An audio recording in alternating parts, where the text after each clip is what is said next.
Hoje nós vamos conhecer a história do primeiro transplante de coração humano, realizado aqui na Cidade do Cabo, na África do Sul. Acho que todos esperavam que o primeiro transplante de coração fosse nos Estados Unidos. Eles também ficaram surpresos com as instalações de pesquisa que tínhamos neste hospital. E ainda a mobilização dos sul-africanos no combate à AIDS. A nossa clínica participou de pesquisas que descobriram evidências de que essa medicação, chamada cotrimoxazol, poderia reduzir substancialmente o risco de morte resultante de infecções oportunistas.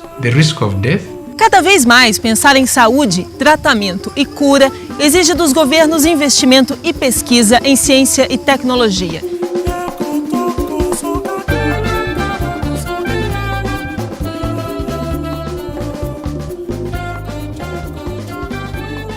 Com quase 1 milhão de habitantes, o continente africano é uma região de contradições. Parte da África registra crescimento econômico superior à média mundial e, mesmo assim, apresenta a maior insegurança alimentar do planeta. A África subsaariana abriga mais da metade da população do continente, 11% da população mundial, mas controla menos de 1% das despesas globais de saúde. Apesar de tudo, o continente africano consegue exibir projetos inovadores na área de saúde.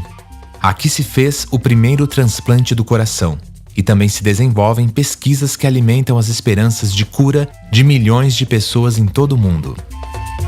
É esse lado pouco conhecido da saúde na África que eu e a Aline Macari vamos mostrar para você no programa de hoje.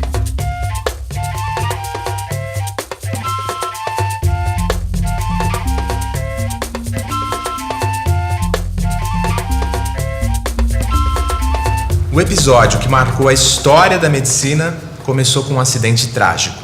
No verão de 1967, Denise Darval, de 25 anos, passeava com seus pais e seu irmão quando foi atropelada por um motorista embriagado. Ela chegou a ser levada para o hospital, mas não resistiu aos ferimentos. Ela foi examinada por um neurocirurgião de plantão que declarou sua morte cerebral. Ele disse que os traumas na cabeça eram tão sérios que ele não poderia fazer nada por ela. E seu coração, que batia fraco, não iria aguentar. Então tiveram de pedir ao pai de Denise a permissão para usar o coração num transplante. Você pode imaginar que ele testemunhou o acidente, viu sua mulher morrer, e agora perguntavam a ele se podiam usar o coração de sua filha, que ainda batia. Muito traumático. Já passava da meia-noite quando foi declarada a morte cerebral de Denise. Ela foi trazida para essa sala de cirurgia, onde foi preparada para doar seu coração a um paciente que estava esperando na sala ao lado. Pouco depois, Dr. Barna e sua equipe começaram a implantar o coração da doadora no peito do receptor, uma cirurgia delicadíssima que durou 4 horas e 45 minutos. O receptor foi o Sr. Louis Wachansky. Ele era um paciente de 54 anos que tinha uma doença cardíaca muito séria. Ele tinha miocardiopatia isquêmica, um coração extremamente dilatado. E os médicos disseram que não havia nada que pudessem fazer por ele. Nenhuma operação ou medicamento poderiam ajudá-lo. Esses que nós vemos aqui são bonecos de cera representando a equipe médica e a doadora. Só que com um detalhe. Este é o verdadeiro local usado para o primeiro transplante de coração. E todos os detalhes da cena foram cuidadosamente recriados para mostrar da forma mais realista possível o que se passou aqui naquele dia 3 de dezembro de 1967. Na época, vários centros cirúrgicos de ponta, na Europa e nos Estados Unidos, se preparavam para realizar o primeiro transplante de coração humano. A equipe do Dr. Barnard protagonizava um dos maiores feitos da medicina em todos os tempos. Todo mundo ficou surpreso que isso tivesse acontecido na África. Acho que todos esperavam que o primeiro transplante de coração fosse nos Estados Unidos. Eles também ficaram surpresos com as instalações de pesquisa que tínhamos neste hospital. Quase meio século depois do transplante pioneiro, a África do Sul mantém hospitais e centros de pesquisa na área de saúde que se equiparam aos melhores do mundo. Henta Van Wyk é um dos beneficiados por essa excelência. Ex-campeão sul-africano de jiu-jitsu, ele teve o primeiro infarto aos 26 anos. Fez uma cirurgia e 2 anos depois estava novamente ganhando campeonatos. Mas no ano passado, o coração dele voltou a ter problemas. Henta pensou que não iria sobreviver. De junho a dezembro do ano passado, se eu caminhasse daqui até ali, sentia dores no peito e tinha que me sentar para descansar. Eu não conseguia fazer nada. Estava literalmente esperando que outro ataque do coração acontecesse. Eu vivia com medo o tempo todo, porque sabia que apenas 5% das pessoas sobrevivem após o segundo ataque cardíaco.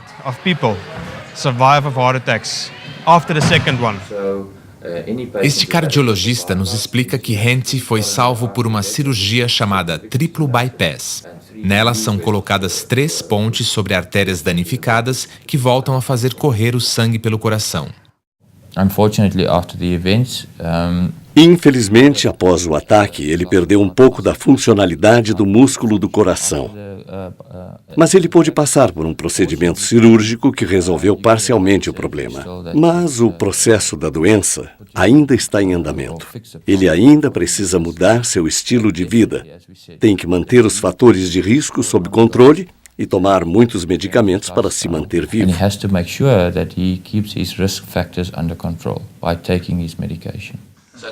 O médico avalia que a excelência da África do Sul em cirurgias cardíacas foi fundamental para a recuperação do lutador de jiu-jitsu.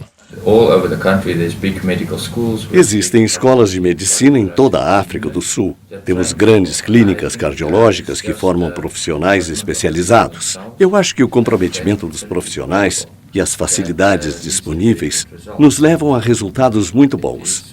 Nós temos escolas espalhadas por todo o país, por todas as províncias. Tradicionalmente, tem havido muito interesse em cardiologia e em cirurgia cardiotorácica na África do Sul.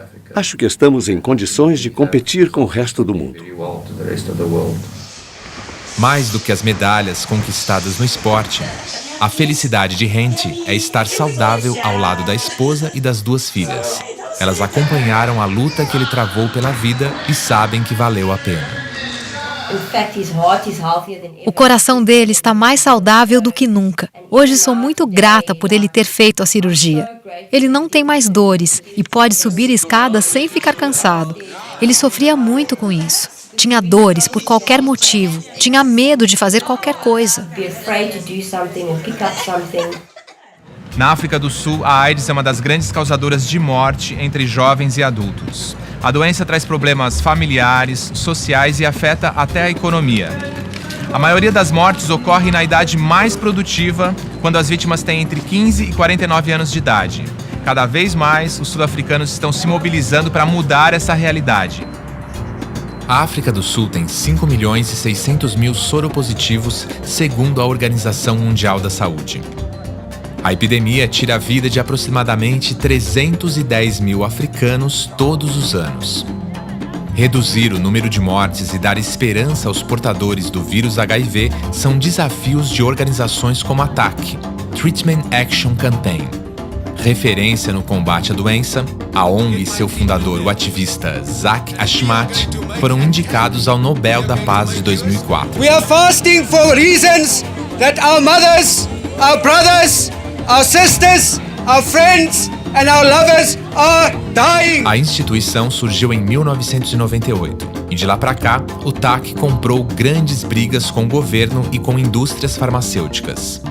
O grupo recebe doações de agências, fundações e empresas privadas. Com esses recursos, eles tratam parte da população de 1.500.000 soropositivos que usam antirretrovirais produzidos na própria África do Sul. Andile é um dos responsáveis por buscar fundos para a entidade. Ele soube que era portador do HIV em 2004. Eu não me cuidava. Não ia a médicos rotineiramente. Eu cheguei a achar que estava enfeitiçado. Achei que alguém talvez estivesse com inveja de mim ou algo assim. E aí, uma amiga minha percebeu que eu estava doente e me falou para ir a um hospital. Eu procurei um médico e fiz o teste de HIV. E quando os resultados ficaram prontos, deram que eu sou HIV positivo. A camiseta usada por Anjili também faz parte de uma importante ação do TAC, a de enfrentamento do preconceito. A mensagem que já rodou o mundo foi propagada até mesmo pelo ex-presidente Nelson Mandela. No próximo bloco, você vai descobrir que a África tem centros de pesquisa em busca de soluções para os problemas de saúde do continente. Daqui a pouquinho.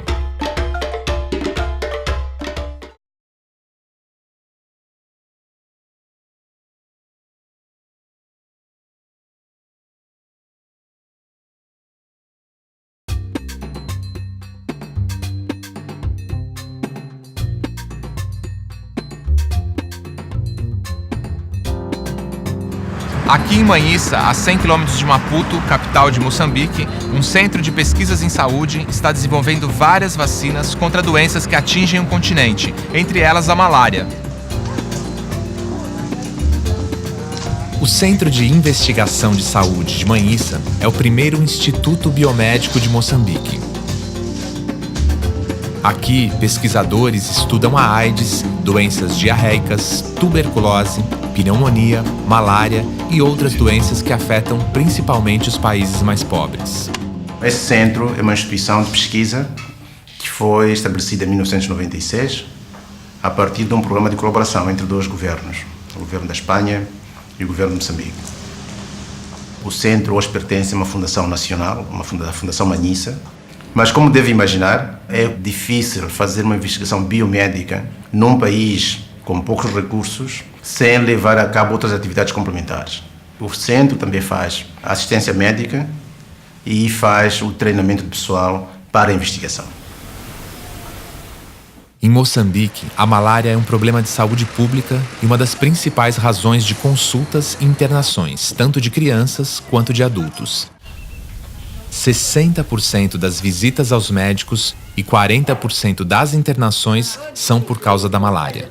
Todos os dias temos trabalhadores do centro que vão fazer diferentes tarefas na comunidade. Então, neste momento de fazer diferentes tarefas na comunidade, aproveitam fazer divulgação de informação relacionada com a saúde, desde prevenção de diarreias, uso de redes mosquiteiras, saneamento do meio. Mas em todo o país, em especial nesta região da África, a maior esperança está no desenvolvimento de vacinas.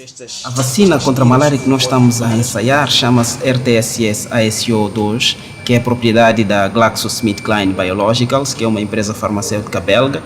É uma vacina que vem sendo desenvolvida há mais de 20 anos, portanto, por uma série de organizações. Moçambique está participando em conjunto com outros 6 países africanos neste ensaio clínico, que envolve, neste momento, cerca de 16 mil crianças. Portanto, é um grande ensaio clínico que é para verificar a eficácia e a segurança deste produto, e espera-se que até finais de 2014, 2015 possa-se ter os resultados que possam indicar se realmente este produto funciona e funciona bem contra a malária. Portanto, é um estudo que ainda está em ciclo.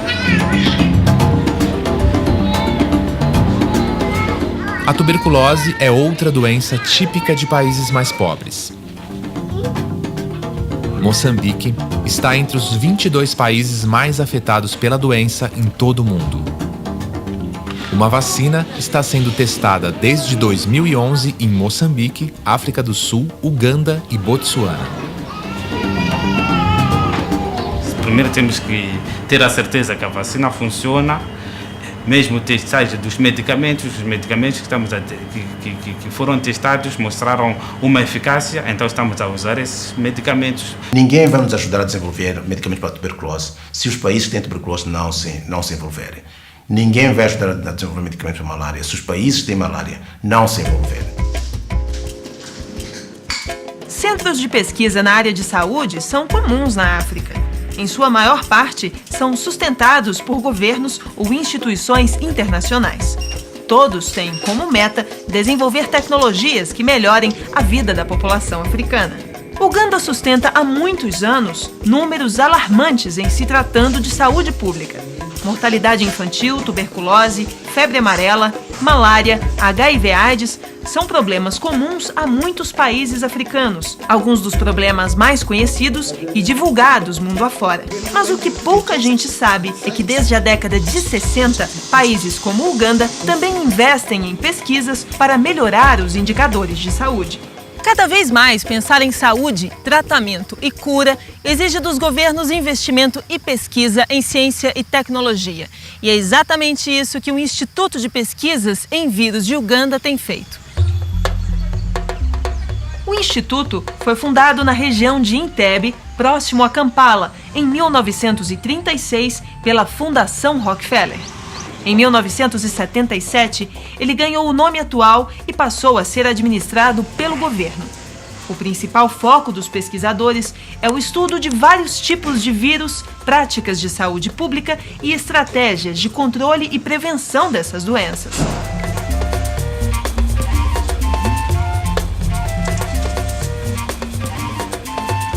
O Dr. Louis Mukwaya foi o primeiro ugandense a trabalhar aqui. The problem I was given when I joined the institute in 1965. Eu fui o primeiro ugandense a trabalhar no instituto. E quando cheguei aqui, me passaram um problema. Descobrir por que o mosquito Aedes simpsoni picava as pessoas em algumas áreas e não picava em outras. Esse comportamento do mosquito controlava a distribuição da febre amarela e essa pergunta inspirou toda a minha vida profissional neste instituto. Question has occupied all my professional life in this institute. Dr. Louis defende que os problemas do continente sejam solucionados pelos próprios cidadãos africanos. I feel proud working here. Because I'm working. Sinto orgulho de trabalhar aqui, porque eu estou trabalhando em um problema africano, num programa africano para solucionar um problema africano. Se não fosse por isso, eu estaria trabalhando fora e talvez estivesse ganhando melhor. Mas lá fora eu não teria esse desafio dos mosquitos picarem em um lugar e não picarem em outro. Então, eu preferi trabalhar aqui, apesar de todos os problemas que têm que ser resolvidos. In spite of the problems, to solve a local problem. Sua assistente é a doutora Josephine. Ela estudou nos Estados Unidos e é uma especialista em doenças transmitidas por mosquitos. So if they say there's an outbreak or yellow fever in Uganda, se tivermos uma epidemia de febre amarela em Uganda, eu serei capaz de descobrir se essa epidemia vai se espalhar ou não. Se você me disser que uma área no centro de Uganda tem febre amarela, eu posso dizer que não é possível. Porque eu o descobri e vi que o mosquito não pica humanos. Não pode ser. Então, nós não apenas identificamos os mosquitos, mas descobrimos se eles carregam vírus ou não. Muitos dos vírus mais importantes descobertos em mosquitos nós identificamos aqui, neste instituto. Existe até um chamado vírus Zika, por causa do trabalho que foi feito aqui. Então, o Instituto de Pesquisa sobre Vírus de Uganda é reconhecido pelo trabalho com doenças arbovirais. Mas também estudamos muitas outras doenças, como a malária e o HIV. Estudiosa também no mosquito da dengue, a doutora Josephine lança um desafio aos pesquisadores brasileiros. Acho que graças ao tipo de trabalho que temos feito durante tantos anos, vamos em breve ser capazes de controlar a dengue antes de vocês, brasileiros. Dengue ou febre amarela. Isso porque temos os mosquitos aqui e temos trabalhado com eles por muito tempo. Nós estamos quase lá. Os testes e resultados práticos de toda essa tecnologia são aplicados nesta clínica de pesquisa antes que os produtos finais sejam distribuídos para outros centros de saúde e hospitais. Aqui também nascem propostas de políticas públicas para a área de saúde. Temos indivíduos afetados pelo HIV que são vulneráveis a infecções oportunistas. Agora, antes mesmo de passarmos a conhecer melhor essa doença, ficamos sabendo que havia uma nova medicação disponível e que poderia contribuir para a prevenção dessas infecções oportunistas. Essa medicação é chamada cotrimoxazol, ou Ceptrin. Então, a nossa clínica participou de pesquisas que descobriram evidências de que essa medicação, chamada cotrimoxazol, poderia reduzir substancialmente o risco de morte resultante de infecções oportunistas, na forma de febres, infecções cutâneas, na forma de infecções respiratórias, na forma de diarreia. Isso veio a se tornar uma evidência que gerou políticas dentro do Ministério da Saúde e agora se tornaram práticas no país inteiro. That was shown to be very substantial evidence which has generated policy within the Ministry of Health and is now practiced in the whole country. A malária é uma das principais causas de morte no continente africano.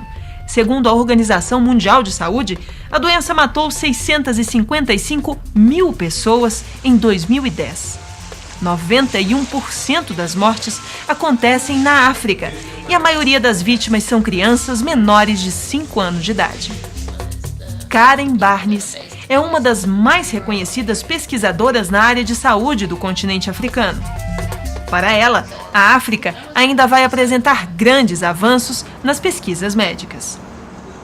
I think that the fields where South Africa has made, or Africa has made, the greatest contribution. Acho que o campo em que a África deu mais contribuições foi na pesquisa do HIV. Isso porque temos um índice elevado de doenças, e a doença daqui é diferente da que primeiro surgiu nos Estados Unidos. Acho que tem acontecido uma mudança na política de pesquisa no continente africano, principalmente para a tuberculose. Tuberculose multiresistente e tuberculose extensivamente resistente. Acho que somos os líderes nesses campos de pesquisa por causa da natureza da incidência dessas doenças. Estamos fazendo cada vez mais progressos em termos de doenças crônicas, doenças não transmissíveis em pesquisas ligadas à maternidade e à saúde da criança. Mas essas são coisas que, infelizmente, ainda não estão tão desenvolvidas como as pesquisas com a HIV, a tuberculose e a malária. Acho que a outra área de pesquisa que está indo muito bem na África é no campo da saúde mental.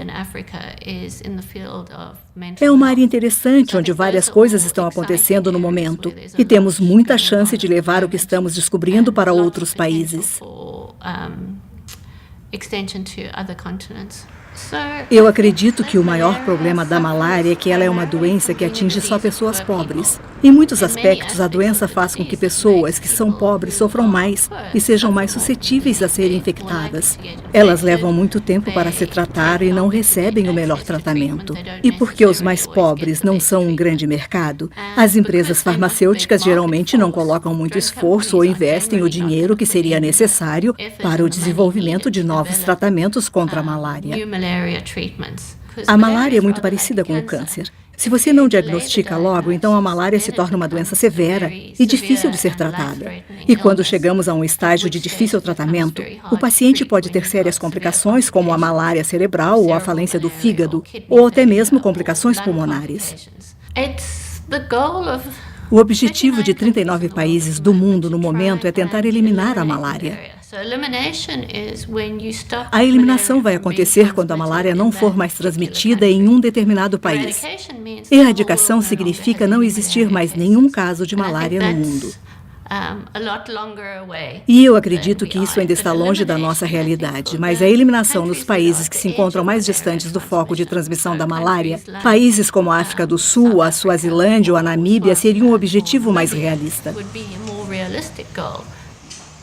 Nós sabemos que a promoção da saúde é muito importante, mas não há tantas evidências sobre quais as formas de comunicação para a promoção da saúde serem mais eficientes. Também não sabemos se os governos estão passando de forma eficiente a mensagem sobre o que a população deveria estar fazendo, ou se as pessoas não acreditam nesse tipo de mensagem. e as ignoram de toda forma. Não sabemos o que faz a nossa comunicação eficiente no sentido de fazer as pessoas realmente mudarem de comportamento. É fácil dar conhecimento às pessoas, mas não é fácil fazê-las mudar de comportamento. Acho que a pesquisa sobre como comunicar essas coisas de forma eficiente talvez não esteja tão boa quanto deveria estar.